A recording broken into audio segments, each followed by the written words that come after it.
Jovenel Moïse allé. C'est quoi la suite? Le secteur démocratique et populaire a proposé une solution de sortie de crise. Et nous avons acheminé cette proposition de sortie de crise à presque tous les grands journalistes de ce pays. Et nous acheminé pour discussion, nous acheminé pour analyse, pour suggestion. Le débat est ouvert. Et voilà ce que nous proposons, ce qui nous concerne.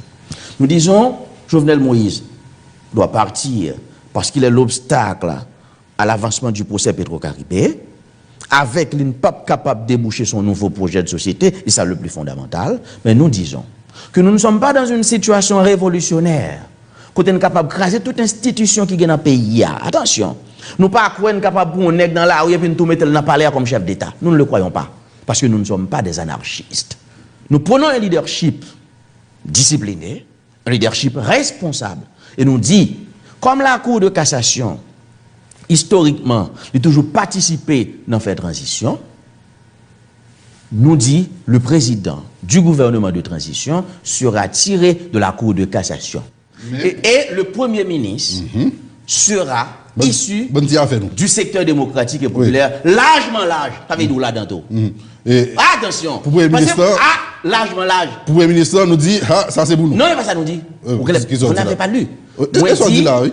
Du secteur démocratique et populaire, largement large écrit. Depuis qu'il est l'agile comme ça là. Regardez pour elle. Non, depuis qu'il est l'agile comme ça. Va regarder dans la proposition. Depuis qu'il est l'agile qui fait que moi-même, moi là-dedans, qui fait tout le monde là-dedans. Parce que pour moi. Sauf c'est pas appellation faire. Ça pas obligé appellation faire à courir mettre tout le monde là-dedans.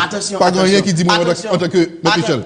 Pas grand rien qui dit moi en tant que citoyen. Moi, adhérer avec ça nous a fait comme secteur démocratique et populaire là. C'est pas ce que je dis. Voilà la nuance thématique. Allez-y. Il y a le secteur démocratique et populaire qui c'est on force politique d'opposition. Mais le secteur démocratique et populaire, largement large, il y a là-dedans tout le monde qui est retrouvé dans les valeurs fondamentales de démocratie, de justice, de progrès. Pour moi, on est dans le secteur démocratique et populaire largement large. On est dans Franz Duval, il fait partie de ce secteur démocratique et populaire largement large. Ça veut dire, et ça fait nous dire largement large, pour pas son nous besoin de prendre. Ça veut dire, si on dit c'est au cap Premier ministre, je suis d'accord. Depuis qu'il est en Haïti, nous avons vu le président aller, et puis c'est nous-mêmes politiques qui te couvrent, c'est pas blanc. C'est que ça, c'est une préoccupation. Et ils sont très nombreux, les gens, qui expriment cette préoccupation. Basé sur des faits. Non, c'est clair. Et moi, j'ai quand même un minimum d'expérience politique. Moi, connais, effectivement, qu'à chaque fois que obligé d'un changement politique de haut niveau qui fait dans le pays, depuis le président pour aller, le gouvernement pour aller, le plus souvent, c'est pratiquement la communauté internationale qui intervient à la seconde la plus cruciale pour imposer son choix. Nous sommes très conscients de ça. Mais nous disons, il y a une raison qui fait toujours fait comme ça. C'est parce que par exemple, une proposition de sortie de crise clairement définie. Attention, par exemple, une proposition de sortie de crise clairement définie. Il y a toujours un flou sur l'après. Et le secteur démocratique et populaire a décidé de colmater cette brèche. Et c'est pourquoi nous avons proposé une solution de sortie de crise politique. Ça lui permet que l'ensemble des acteurs de la vie nationale, société civile, partis politiques, discutent. Et nous avons conviction que si au niveau national, nous nous mettons d'accord sur une proposition de sortie de crise soutenue par les forces populaires, à ce moment-là, nous avons bien capacité pour nous imposer ça qu'a bon pour le pays. Est-ce que nous connaissons automatiquement, nous partir avec une hypothèse? Nous avons comme hypothèse président à aller. Et que le pays a absorbé dans le chaos? Non. Et que pour le retourner à la normalité, c'est une intervention encore étrangère, soit le ministre qui a retourné encore, ou bien l'armée américaine qui peut nous là, complètement sud là, il veut venir occuper nous encore. Mais écoutez, là tu es dans le schéma traditionnel. Et c'est pourquoi nous proposons une solution de sortie de crise. Ah bien sûr, parce que ça passé. Oui, le traditionnel, mais qui est pour bon. Oui, bien sûr, je l'appelle schéma traditionnel. Parce que ça passé, le plus souvent, les gens laissent frapper politique dans le pays. Président pouvoir camper son position, il ne peut pas aller. Opposition a dit faut qu'il y aller, mais sans rien proposer. Et leur situation arrivée dans une situation de non-retour, Côté son situation qui vient chaotique, la communauté internationale intervient pour mettre de l'ordre. Mais c'est justement parce qu'au niveau national, par exemple, il n'y a rien qui est clairement défini au départ. Et c'est pourquoi le secteur démocratique et populaire a pris le soin de formuler une proposition de sortie de crise et de supposer sortir dans le nouvel jeudi, s'il pas sorti déjà. La situation est déjà chaotique là, oui. Bien sûr, déjà chaotique. Et je peux vous donner la garantie qu'au niveau des forces politiques de l'opposition et au niveau de la société civile également, il y a des discussions qui se font, il y a des débats qui se font pour arriver à une proposition de sortie de crise qui mettait tout le monde d'accord. Et ça devrait être fait le plus vite possible parce que nous n'avons pas besoin de lancer pays à nos aventures. Parce que le plus important, ce n'est pas de faire partir Jovenel Moïse. Attention, nous ne sommes pas des assoiffés de pouvoir. Croyez-moi si vous voulez. Croyez-moi, mon cher. Croyez-moi. Je demande à celles et ceux qui me regardent et qui m'écoutent de me croire. C'est pas ça le plus important. C'est faire procès Petro-Caribéa pour nous tracer un exemple clair. Côté l'argent de l'État, c'est pas choix, pas fort, respecter l'ordre gérer. Mais c'est Petro-Caribéa. Je vais y arriver. Et deux, faire émerger, et c'est le plus important, un nouveau projet de société. Et c'est pourquoi nous proposons la tenue d'une conférence nationale haïtienne souveraine, côté tous les acteurs de la vie nationale, généralement quelconque, PHTK comme parti politique, secteur privé et autres, nous tout à chita pour nous faire émerger un nouveau projet de société. Voilà le plus important. Sous Petro-Caribéa, il y a des chemins de la loi, même ensemble avec vous, qui estime que nous mal commencé ensemble avec lui. Vous voulez parler de M. Madistin? Écoutez, M. Madistin, c'est un excellent avocat. Vous avez joué là, non? Non, m'a dit. Écoutez, M. Madistin, c'est un excellent avocat. C'est un confrère aîné. Oui. Nous avons le respect pour lui. Pour dire ça, non, vous l'attendez. Nous avons le respect pour lui. Mais la vérité, c'est que je ne suis pas d'accord avec ça le dia. Mais, même si je ne suis pas d'accord avec lui, je ne suis pas obligé de faire débat aujourd'hui. Parce que le procès est dans le tribunal lié. Le débat se fera en temps utile, au moment opportun. Inquiétude. Mais une chose est justement, sûre. Inquiétude Madistin, et que vous même chef de la loi, vous connaissez au courant de ça. Oui, c'est manengagé pour ces Akounia là. Moun qui indexé, qui inculpé, il y a un appel, il y a une cassation cassée, parce que des gros vices de forme, des gros procédures qui mal engagés, c'est fini. Oui. Il évacue totalement. Mais je vous dis. Madistin, mon grand ami, son excellent avocat. Et il a un point de vue. Moi, je ne suis pas d'accord avec lui. Pour nous, le procès a été parfaitement bien engagé. Nous commençons le procès à 29 janvier 2018. Il y a plus de 60 personnes qui ont voté plainte. Juge d'instruction a commencé l'instruction dossier, n'a pas avancé. Débat avec grand frère, grand confrère, Madistin, n'a fait le côté pour nous faire là, parce que nous avons un côté pour nous faire. Moi, refuse de faire débat, ça, je dis, ce n'est pas ça le plus important. Mais, il est clair que c'est un procès, il y a des gens qui gagnent position au soleil, ça ne me dérange pas. Et c'est la démocratie. On nous a dit. Vous dites, vous avez défendu dans le dossier, c'est l'avocat Patrick Noramé, ancien directeur général BMBAD, qui a un mandat pour lui là, pour répondre aux questions. Et qu'il a cherché de là, on va venir. Mais si je suis avocat, si le mandat contre lui, il faut que le commissaire pour demander de retirer le mandat.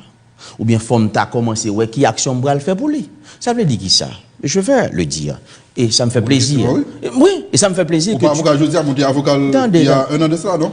Bien sûr, avocat avant. Et il y a plus passé 10 personnes. Je vais tout bon vérité.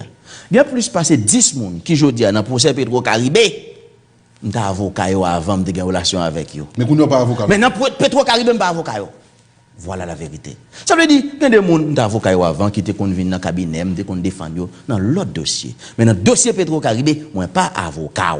Et pour moi, ouais, pour ces Petro-Caribé. Vous êtes avocat, vous êtes le directeur général bien pas. Non, il était fait quitter. Je ne connais pas. Bon, qui te contacte. Je ne connais pas Patrick Noramé. Ok, vous êtes avocat. Oui, bon, qui te contacté pour lui dans le dossier. Qui est avocat? 2017. On est passé. Oui, 2017. On est passé. Pour ces Petro-Caribé, nous initiés le 29 janvier 2018. Bref, ça n'a rien à voir. Qui dossier vous avez géré pour lui? Non, il était un dossier. Vous avez arrêté déjà? Pour même c'est ça? C'était ça, non? Il n'y a pas de jamais arrêté. C'est pas Patrick Noamé, non, ok. Il n'y a pas de jamais arrêté. Non, parce que j'ai été un directeur général bien Padio qui t'a dit, etc. Non, il n'y a pas de ok, c'est de l'autre là. C'est toi à chercher, moi qui est. L'autre là, c'est Patrick Laurent qui t'a avocat. Oui, attendez. Moi-même, attendez. Il y a plus passé 10 personnes. Attendez ça bien. Qui n'a pas trop caribé. On l'autre dossier. On va songer. On l'autre dossier. On va songer. Bon, on n'a pas besoin de venir. L'avocat ou une obligation professionnelle, pas besoin de venir parler de dossier client. C'est comme si on médecin. Tu vas voir un médecin, le consulter ou un problème. Bon, mais c'est bon, je viens dans la radio, mon cher, monsieur de gon sucre, monsieur de gon tension, c'est pas important. Okay. Même dit il y a plus passé 10 personnes qui dans le dossier Petro-Caribé, là qu'on y a, moi te qu'on parle avec eux, moi même qu'on défend avant. Mais une chose est sûre, dossier Petro-Caribé, pour moi, son contribution m'a bail pays. Ce pays qui m'a tout donné, moi même pas la voilà. Nous sommes rescapés du système éducatif haïtien. Je fais classement dans le lycée, je fais classement dans l'école nationale, je fais classement dans la faculté de l'État. Ça veut dire, ce pays m'a déjà tout donné. Ma PC aussi ma ballon bagaille. Dans le procès Petro-Caribé, je n'ai aucun intérêt personnel, intérêt professionnel m'a défendre. Je choisis camper pour que tout le monde qui a dit faut que procès a fait sans intérêt professionnel. Et je ne vais pas mentir. Fais-moi confiance si tu veux. Ou on ne doit pas faire confiance tout. Si je n'ai pas choisi camper dans partie civile dans le dossier Petro-Caribé, si je n'ai pas choisi et défendre pour procès à fait, je tape avocat en pile monde qui dans procès Petro-Caribé qui est impliqué et je tape un bon petit cop dans poche. OK. Même choisi l'autre camp côté pas gain cop là parce que pour moi je dois ça à pays. Ça j'ai le droit au pays. C'est un support, c'est une contribution patriotique que je donne à la nation haïtienne. Je dois ça et ce pays m'a déjà tout donné. Il m'a pile bagaille déjà. Deux autres points pour nous avancer. Là, on parle de secteur démocratique populaire là où Veli ou mettez tout le monde même monde qui pas voulu entrer là-dedans nous ou mettez tout le monde là-dedans. Mais qui des classes politiques là aussi unies de ça. Non, c'est pas de ça qu'on parle. Mais c'est de ça il s'agit tout. Bien sûr. Écoutez. Nous avons tête nous, ou même sur exemple, tangible de division qui a gagné en dans politique là, ou avec nous avec M. Newton c'est juste. Quoi ta figa ou concerné les opposants dans l'élection nous parle mettre nous ensemble pour que nous voyons seul candidat ou pour un parti pour et mettre nous parti parle. Ça fait dans toute classe politique là. Je dis mais faut aller juste dans politique là, 1 seconde. Allez-y. Ça dit c'est vrai. C'est tes amis moi. Nous te battons ensemble. Mais je dis à la vérité, c'est que nous pas même côté politiquement. Voilà, nous chacun position nous politiquement. Mais c'est la vie qui est comme ça. Mais c'est ça passé avec nous dans la classe politique mais là. Non. Nous diviser trois. Je ne dis à la secteur que les secteurs démocratiques et populaires. Depuis lorsque par l'élection nous va fragmenter, chaque monde va le fragmenter. C'est pas yo. Nous a sorti de nulle part parachuté. Ça va diviser. C'était le cas avec Préval, c'était le cas avec Martelly, c'est le cas avec Jovenel Moïse. Division nous fait que yo prend pouvoir. Et là, je dois vous le dire. Et gardez problème avec Moïse Jean-Charles. Et là, je dois vous le dire avec franchise. Vous soulevez une préoccupation capitale. Et nous avons la conviction que cette division qui caractérise la classe politique, les dérange la population. Les rend moun yo pas comme ça pour faire. Et le rend moun yo perdu confiance dans acteurs politiques yo. Nous avons pris la décision. Nous avons pris l'engagement. Pour nos batailles, pour nous construire un secteur démocratique et populaire uni, solide. Nous ne pouvons pas construire pour 2 jours, pour 3 jours. Et ça fait me dire, comme si ambition personnelle, le plus souvent, qui compte toujours diviser, André Michel, personnellement, n'a pas d'ambition politique immédiate. Ça veut dire, je ne suis pas candidat pour rien, je n'ai pas besoin d'aucune fonction politique, mon seul bagage est en main. Croyez-moi si vous voulez. Malheureusement, on n'est pas obligé de croire moi. Pour candidat, on fait expérience déjà, ou pour population, au Sénat, et comme sénateur, ou comme candidat, quitte à la présidence, ou à la présidence. À la présidence, je n'avais pas fait de campagne. Maintenant, pour sélectif, je termine. Je n'avais pas fait de campagne comme candidat à la présidence. C'est clair. Et je te voyais 1 500 000 gouttes ban moins. Je voyais le tourner parce qu'il me dit que je ne suis pas dans l'élection. Subvention? Bien sûr. Je voyais le chèque la tourner parce qu'il me dit que je ne suis pas dans l'élection. Ma défaite aux élections sénatoriales, je l'assume. Mais on est d'accord avec moi, une défaite politique n'est pas suffisante pour anéantir la carrière d'un homme. Absolument pas qu'il y a des défauts. Cependant, moi dis, l'homme dit moi-même, je dis, je n'ai aucune ambition politique personnelle immédiate. Je n'ai pas besoin d'un candidat. Je n'ai pas besoin d'un job. Seul bagage que j'ai besoin, c'est de travailler au rassemblement du camp démocratique et populaire pour que nous puissions présenter dans un avenir pas trop lointain un projet clair, capable de changer les conditions de vie de la population. Réaction sur deux points. Parce que pour moi, c'est ça qui est important aujourd'hui. Lumière où je me déjà. Moi, Jean-Charles, à l'Évertière, il monte drapeau noir et rouge, et en ce moment, nous l'ensemble avec nous prenons avec coup de pied, division, etc. Nous avons fait travail par eux. Mais très. Réaction sur ça. Ah, nous doit combattre, nous te mettons le déo dans la non, parce que tu as été dans le théâtre quand tu étais beaucoup plus jeune. Parce que là, moi, j'ai un art théâtral qui a développé. Je vois un petit bagage là. Mais moi, je sais tout panel magique là, comme ça. Moi, j'ai un style théâtral. Non, c'est des faits. Mais j'aime ça, franchement. J'aime ce style théâtral. La manière dont vous lancez les questions. Si moi, Jean-Charles qui monte drapeau noir et rouge là, nous partageons ça avec elle? C'est sa responsabilité. Personnelle. C'est sa responsabilité. Et le nouvelliste a posé une question, mais ça me dit. Pour nous, aujourd'hui, le plus important, c'est de mobiliser la population pour faire de cette grande journée de mobilisation nationale du 18 novembre 2018 un succès patriotique et populaire. Et nous demandons pour être concentrés sur la mobilisation. Maintenant, toutes les autres questions symboliques, les autres questions de fond, nous pourrons débattre dans la conférence nationale haïtienne souveraine. Ça veut dire, c'est sa responsabilité et c'est pas parler. Non, mais nous ne parlons pas de ça. Ok, c'est clair. 18 novembre, à qui ça, mon cap gado là, doit attendre. En ce qui nous concerne, et pas oublier me dire les m'a commencé l'émission. Au niveau du secteur démocratique et populaire, on est en train de faire la promotion d'un leadership responsable, d'un leadership discipliné. C'est important. Et qu'est-ce que ça nous fait? Nous écrit, nous demandons tout groupe politique, tout groupe de base qui décide de faire manifestation 18 novembre, 19 novembre ou bien 20 novembre, nous exigeons tout pour écrire la police. La police notifiée. Ah oui. Non seulement nous faisons le Port-au-Prince, mais nous demandons tout pour faire et moi insister comme avocat pour faire. Ok. Vous pour qui ça? Parce qu'il y a l'ordre républicain. La bataille politique doit se faire dans le cadre du droit et de la Constitution. Son principe lié pour moi. Et nous assurons-nous, toute bagaille a passé très bien. Ça veut dire tout le monde a sorti dans la rue.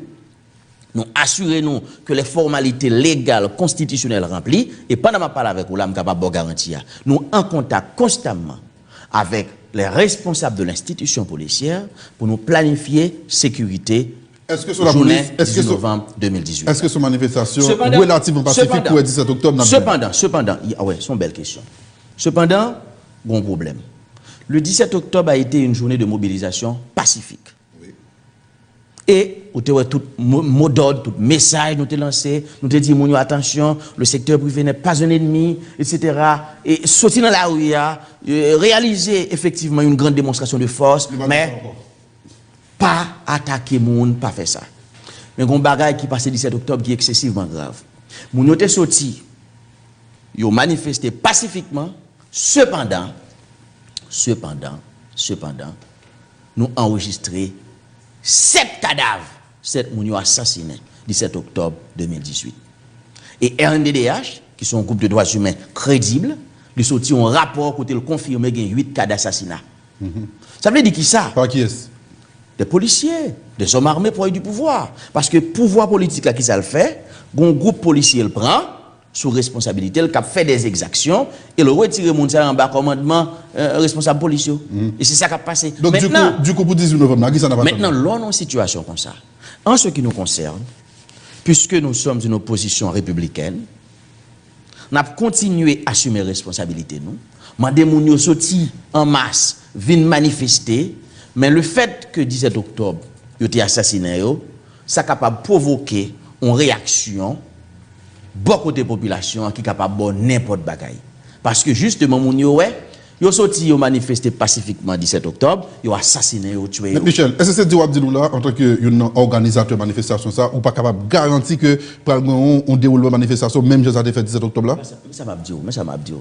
Je suis en train de vous dire, et moi j'espère que ça m'a dit clair, le 17 octobre a été une journée de mobilisation pacifique. Et tout mot d'ordre qui était lancé dans ce sens-là, c'est clair. Est-ce que c'est pacifique tout? Moi, dire que, cependant, mon bagaille qui passe le 17 octobre, côté assassiner un bon monde, pouvoir assassiner un bon monde. Moun yo énervé, moun yo frustré.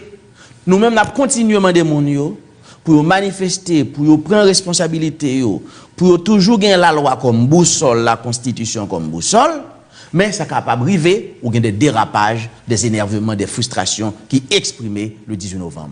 Ça nous-mêmes, nous pas souhaité comme responsables politiques.